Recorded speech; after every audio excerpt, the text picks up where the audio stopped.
teman-teman, hari ini kita kembali belajar di rumah untuk menghindari penyebaran COVID-19. Hari ini kita akan menyimak pelajaran matematika mengenai statistika nilai rata-rata. Kita simak bersama yuk. Teman-teman, kali ini kita akan belajar mengenai statistika, yaitu ukuran pemusatan data. Sebelumnya, kamu sudah belajar mengenai cara menyajikan data dalam bentuk diagram. Sekarang kita akan berhitung mengenai pemusatan data, ya, ukuran pemusatan data.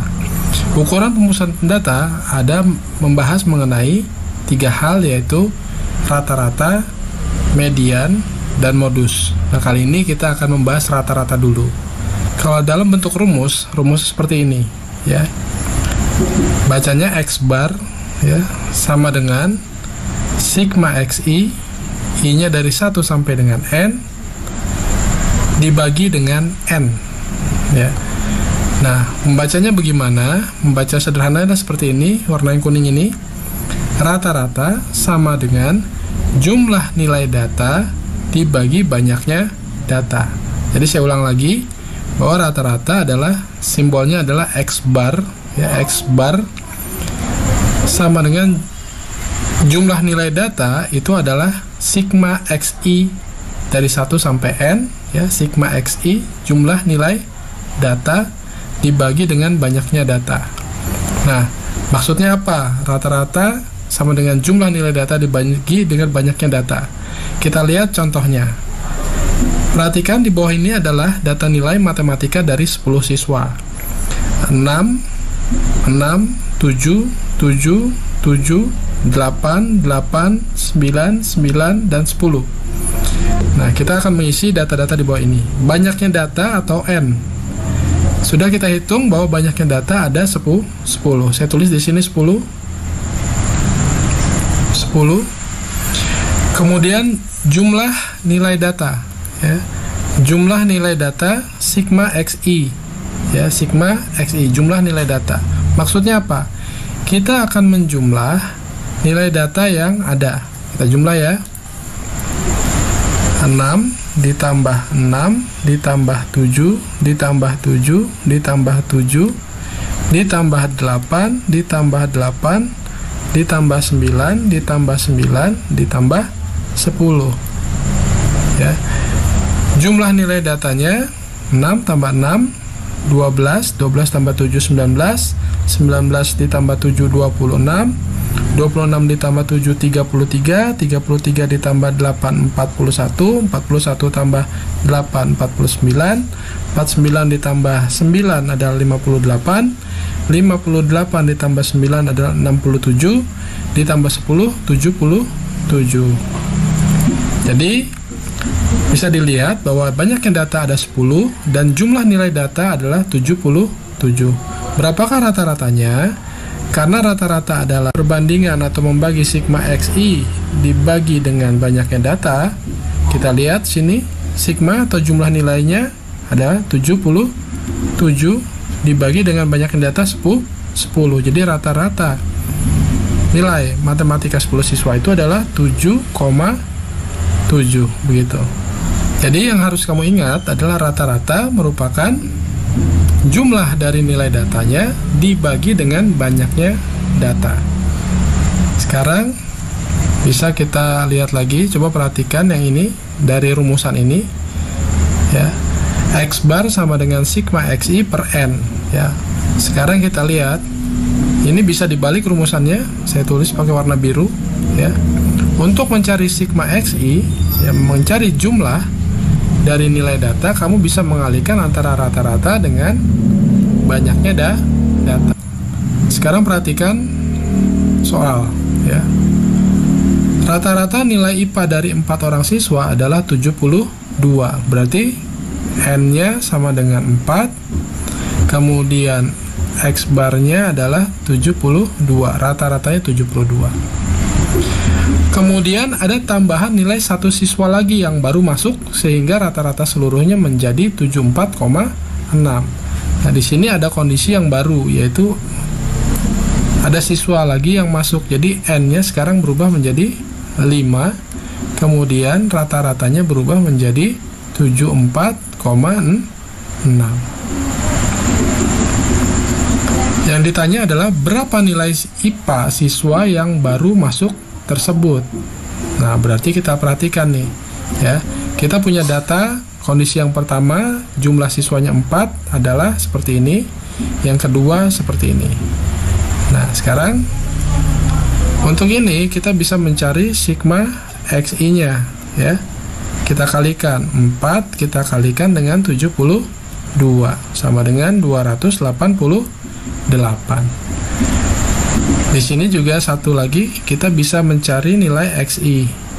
Sigma XI-nya atau jumlah nilainya 5 kita kalikan dengan 74,6 sama dengan 30, 23, 35, 373. Nah, perhatikan ini jumlah nilai sebelum satu orang itu masuk. Ini jumlah nilai setelah satu orang masuk. Berarti selisih keduanya merupakan nilai IPA dari siswa yang baru masuk. Berarti nilai IPA-nya, nilai IPA siswa, nilai IPA-nya berarti 373 kita kurangkan dengan 288. 13 kurang 8, 5, 6 kurang 8, 16 kurang 8, 8. 2 kurang 2, 0, jadi 85. Ini adalah nilai IPA dari siswa yang baru masuk dan baru ditambahkan tadi.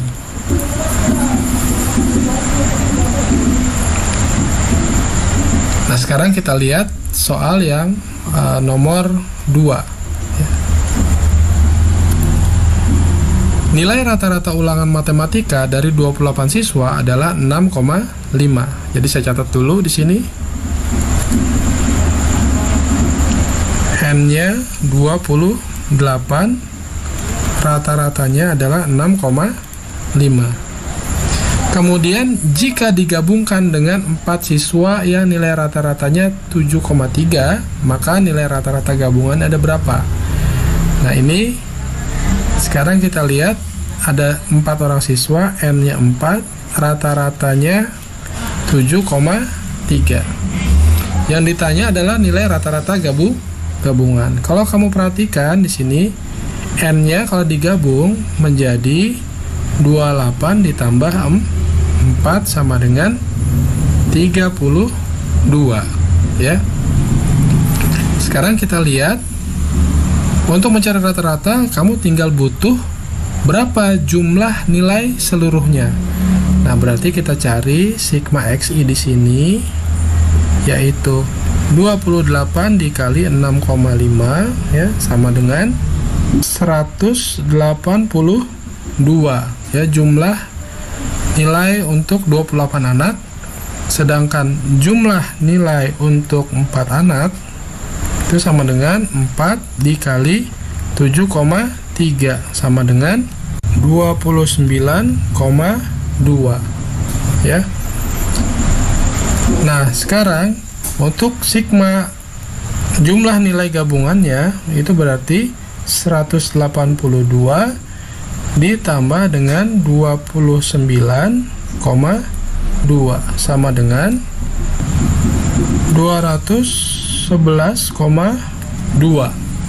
Nah, dari sini, ya, dari data ini kita bisa mendapatkan bahwa X bar rata-rata gabungan itu sama dengan jumlah nilainya sigma XI-nya per jumlah data. Jadi 211,2 dibagi dengan 32 sama dengan 6,6. Inilah data atau nilai rata-rata gabungan dari 28 siswa ditambah 4 siswa. Nah, teman-teman, demikianlah pelajaran materi mengenai ukuran pemusatan data yang menghitung rata-rata. Nah, teman-teman, sudah menyimak penjelasan tadi ya? Sekarang saatnya kita menjawab pertanyaan ini. Data hasil pengukuran tinggi badan siswa kelas 12 sebagai berikut.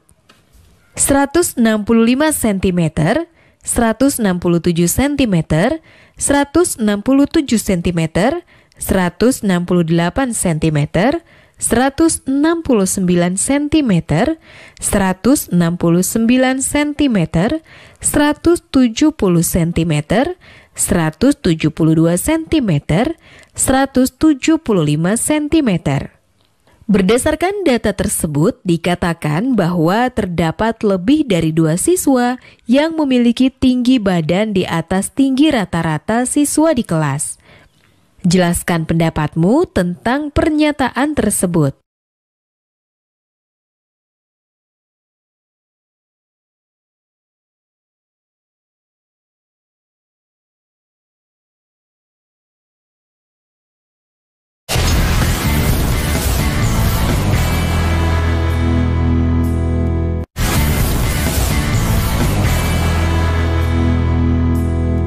Tadi kita sudah belajar mengenai nilai rata-rata dalam statistika. Sekarang kita coba yuk menghitung rata-rata waktu tempuh dari 5 rute penerbangan terpanjang di dunia. Catat dulu ya pertanyaannya sebelum kita melihat tayangan berikut dan perhatikan baik-baik tayangannya. Dan perhatikan baik-baik tayangannya agar kalian bisa menjawab pertanyaannya. Dari 5 penerbangan terpanjang di dunia, berapa rata-rata jarak tempuh penerbangan ini?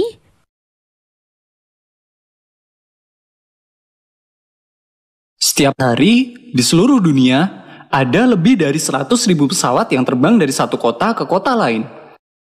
Mayoritas dari 100.000 penerbangan tersebut adalah penerbangan domestik yang melayani rute lokal di setiap negara. Dari 100.000 penerbangan, beberapa di antaranya merupakan penerbangan non-stop, dengan jarak tempuh yang sangat jauh dan durasi penerbangan yang cukup panjang.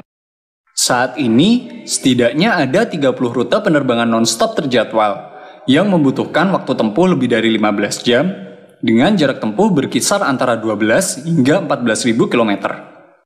Namun, pada video kali ini, kita hanya akan membahas 5 penerbangan yang terpanjang. Kita mulai dari nomor 5. Yaitu penerbangan dari Johannesburg yang dikenal sebagai kota terbesar di Afrika Selatan menuju ke Atlanta yang merupakan ibu kota negara bagian Georgia di Amerika Serikat. Rute yang dilayani oleh Delta Airlines dengan nomor penerbangan DL201 ini memiliki jarak tempuh 13.581 km dengan durasi penerbangan 16 jam 50 menit. Rute penerbangan terpanjang berikutnya adalah rute dari San Francisco menuju ke Singapura. San Francisco terletak di negara bagian California, Amerika Serikat. Sementara Singapura, seperti yang kita ketahui, letaknya hanya bersebelahan dengan Indonesia. Rute ini dilayani oleh 2 penerbangan, yaitu Singapore Airlines Flight SQ31 dan United Airlines Flight UA1 dengan jarak tempuh 13.539 km. Dan waktu tempuhnya berkisar antara 16 jam 20 menit hingga 17 jam 15 menit. Pada urutan ketiga adalah rute penerbangan dari Dallas, Texas, ke Sydney, Australia. Rute ini dilayani oleh Qantas dengan nomor penerbangan QF8 yang menempuh jarak sejauh 13.804 km dan terbang selama 16 jam 50 menit. Urutan kedua ditempati oleh Emirates yang mengoperasikan penerbangan nomor EK449 dari Auckland, Australia menuju ke Dubai, Uni Emirat Arab. Setelah take off dari Auckland, flight EK449 membutuhkan waktu kurang lebih 17 jam 25 menit dan menempuh jarak 14.200 km sebelum akhirnya tiba di Dubai. Urutan pertama adalah penerbangan yang sama-sama berasal dari Auckland, namun dengan tujuan akhir di Doha. Penerbangan ini dioperasikan oleh Qatar Airways dengan nomor penerbangan QR921. Jarak tempuh penerbangan ini mencapai 14.534 km dengan durasi penerbangan selama 17 jam 40 menit. Nah, kalau kalian perhatikan, semua penerbangan yang mendapat predikat sebagai penerbangan terjauh dan terlama merupakan penerbangan yang arah terbangnya dari timur ke barat.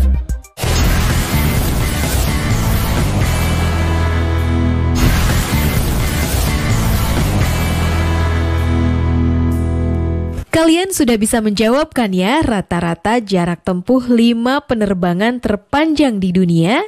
Sekarang yuk kita dengarkan kenapa ya penerbangan terlama ini dari arah timur ke barat? Hai, aku New. Kita udah ngebahas tentang beberapa penerbangan terpanjang dalam sejarah penerbangan. Kalau semua penerbangan terpanjang dengan durasi paling lama adalah penerbangan dari arah timur menuju ke barat. Eits, memang ada alasannya loh. Mau tahu? Simak video berikut ini ya. Bumi selalu berputar setiap hari karena adanya rotasi bumi. Tetapi tidak semua belahan bumi bergerak dengan kecepatan yang sama. Daerah khatulistiwa bumi akan berotasi dengan kecepatan 1670 km per jam.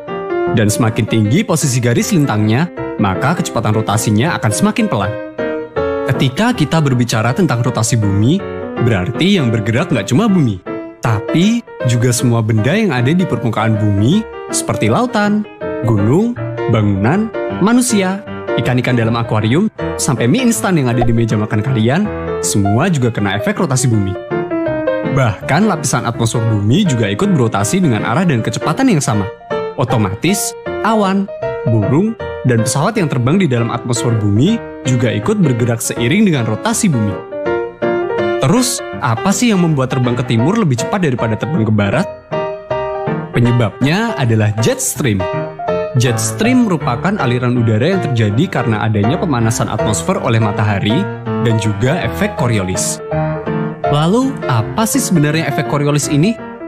Seperti yang sudah kita bahas di awal video, kalau di setiap belahan dunia memiliki perbedaan kecepatan rotasi. Perbedaan kecepatan rotasi bumi inilah yang kemudian mengakibatkan munculnya efek Coriolis. Nah, balik lagi kita bahas jet stream.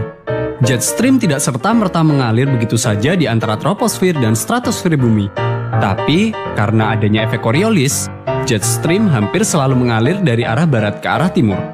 Dan karena kecepatan jet stream yang tinggi, pesawat yang terbang ke arah timur pun cenderung memilih untuk terbang di dalam aliran jet stream.